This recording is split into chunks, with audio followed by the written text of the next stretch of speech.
Smart Patrimoine, on a le nouveau président de la Chambre de la CNCGP avec nous en entretien exclusif. Habemus Papam, on a célébré ça il y a quelques semaines. Habemus Presidente, c'est Yves Mazin, le nouveau président de la Chambre. Bonjour Yves. Oui, bonjour. Et félicitations. Merci beaucoup. Puisque vous venez d'être élu, là on est depuis le Midsommar, il y a quelques minutes, Quelques minutes, tout à fait. après une longue assemblée générale avec tous vos membres. Exactement. Et, assemblée générale importante puisque c'est effectivement l'élection d'une nouvelle liste et aussi la fin d'un mandat. Donc un temps assez fort en termes d'émotion, un bilan de toutes les actions menées et on s'inscrit dans la continuité de ces actions.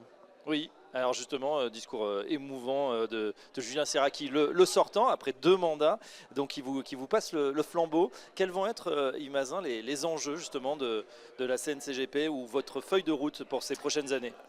Alors, on avait une ambition extrêmement importante, on en a parlé tout à l'heure, la réglementation, trop de réglementation.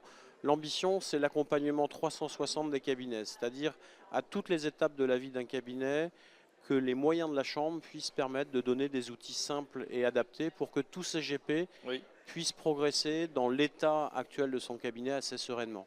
Ça, c'est la première ambition. Juste en rebond, quand vous dites ça, ça veut dire qu'aujourd'hui il y a des disparités entre cabinets. Il y a des gens peut-être qui sont qui ont basculé dans l'ère technologique, qui font du tout électronique, et d'autres qui sont un peu à la traîne entre guillemets. Alors, non, je vais aller un tout petit peu plus loin. Je vais essayer de me projeter. Julien Serracchi parlait de la débancarisation, du fait que de plus en plus il y aurait de conseillers qui vont s'installer. Et en fait, l'idée, c'est de se dire tout conseiller qui va rejoindre la CNCGP, dès le départ, va embarquer des outils qui sont efficients pour soit se développer, soit transformer son cabinet. Et en fait, il existe déjà plein d'outils, mais c'est les accélérer, les renforcer. D'accord, donc première action, effectivement, les accompagner sur ce sujet. Deuxième axe. Deuxième ambition, voilà, nombre d'adhérents qui augmente, nombre de permanents de la Chambre qui augmente, nouveaux locaux. Il y a un enjeu de professionnalisation de la CNCGP dans ses process pour être toujours plus accompagnante pour le futur. Et donc on va faire une première action toute simple. Le 1er juillet, pendant 2 jours, les nouveaux élus, l'équipe des permanents vont se réunir pendant 2 jours pour travailler. C'est pour ne pas laisser passer l'été, c'est pour agir tout de suite. Et c'est pour poser aussi les bases d'une saine gouvernance pour amener la Chambre, alors déjà au terme de notre mandat, mais en fait la projeter à 5-10 ans par rapport aux enjeux qui attendent notre métier. Ça, ils sont nombreux. Et ils sont nombreux, oui. Et un troisième sujet. Et troisième sujet, un sujet qui a habité la Chambre pendant plusieurs années, c'est ce travail de reconnaissance et de présence auprès des autorités de tutelle. Les portes ont été ouvertes par un président avec l'assistance d'un lobbyiste, puisque c'était le Thermadoc. Et petit à petit, la Chambre a été reconnue, appelée. On a eu une présence très forte, notamment avec la présence de Karen Fiol dans différents organismes qui font notre écosystème. Et aujourd'hui, il y a un enjeu d'ancrer ça dans l'ADN de la Chambre en créant un conseil aux affaires publiques qui sera structuré et qui permettra de jouer la pérennité pour les élus qui vont succéder dans le futur. Bien sûr. Voilà. On le sait, c'est important d'avoir cette représentation et de peser auprès des pouvoirs publics, notamment à l'heure où ce métier n'est pas épargné par une certaine inflation normative, un empilement de règles, de normes. Hein. On ne va pas toutes les citer, mais c'est vrai qui ont complexifié largement le métier.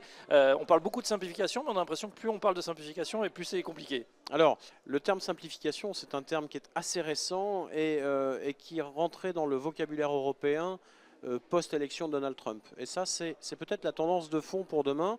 En attendant, la règle normative, le rouleau compresseur normatif, il date d'avant. Il a quand même une logique importante, c'est de protéger l'épargnant. Alors c'est comme tout mouvement, hein, parfois on va un peu trop loin.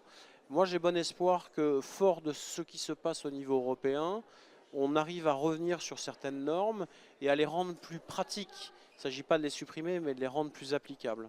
Et donc, le rôle de la Chambre, ce sera justement de faire entendre cette voix de praticien, puisque tous les élus sont des praticiens, et c'est de faire entendre cette voix pour dire, attention, ce texte, on en comprend le sens, mais pratiquement, voilà ses limites ou ses atténuations. Voilà. Yves Mazin, vous avez parlé de débancarisation. C'est vrai qu'on a le sentiment que peut-être il y a un segment de cette clientèle, notamment patrimoniale, qui n'est pas forcément bien adressé aujourd'hui par les banques. Ça fait effectivement le bonheur et le succès des conseillers en gestion de patrimoine qui ont cette proximité. On parle souvent d'un médecin généraliste du patrimoine. Et c'est vrai que cette communauté, on a vu cet effort des CGP ces dernières années. Pour vous, c'est un phénomène qui va s'accentuer dans les prochaines années?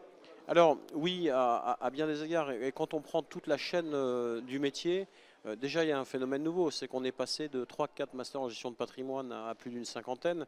Donc on voit que dès la formation, il y a un nombre d'étudiants plus dense, que ces étudiants aujourd'hui, quand ils embrassent leur carrière, ne se disent pas je vais commencer à la banque, mais beaucoup disent je vais rejoindre des cabinets. Oui.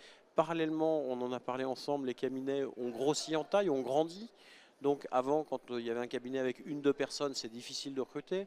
Maintenant, vous avez plusieurs cabinets, enfin beaucoup de cabinets avec 5, 10, 15, 20 personnes, voire plus. Donc il y a de la profondeur dans le métier. Et c'est vrai, vous avez aujourd'hui dans le monde bancaire une limitation du nombre d'agences. Donc le besoin de conseil, lui, il reste nationalement présent. Et quand les acteurs se retirent, ça laisse de l'espace aux autres. Bien Et sûr. notre chance, c'est notre maillage territorial, national. On a beaucoup œuvré à la Chambre pour être présent auprès des CGP à travers toute la France.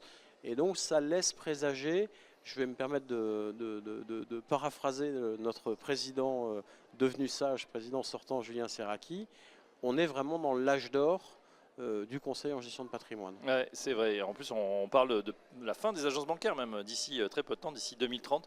On verra si c'est le cas. Une dernière question, Yves Mazin, c'est justement sur cet écosystème des conseillers en gestion de patrimoine. Ça vit bien, c'est-à-dire qu'on a vu l'arrivée des fonds il y a quelques années avec des macro-deals, voilà, des concentrations de cabinets. Et dans le même temps, eh ben, comme vous le disiez, il y a des jeunes, il y a des nouveaux qui se créent en permanence. Cet écosystème, on a l'impression de plus en plus dynamique. Tout à fait. Alors ça, c'est le phénomène extrêmement intéressant. C'est que face à ces phénomènes de concentration, alors il y a toute une sémantique qui a déjà été développée sur le sujet. C'est que oui, effectivement, vous avez des gens qui se rassemblent donc pour faire des entités plus grosses, mais le nombre d'adhérents continue à croître. Le nombre Voilà. d'adhérents de la Chambre, en 6 ans, a doublé. Et ce que je vous disais juste avant, c'est qu'on a le sentiment que ce mouvement ne s'arrête pas. On est en moyenne à 25 adhésions faites à la Chambre tous les mois. C'est-à-dire un trend assez conséquent. Et ça, c'est aussi porteur d'espoir. Ah bah voilà, en tout cas, on vous souhaite une bonne prise de fonction. Merci. Yves Mazin, le nouveau président de la Chambre de la CNCGP. Et à très bientôt sur Smart Patrimoine. Merci beaucoup.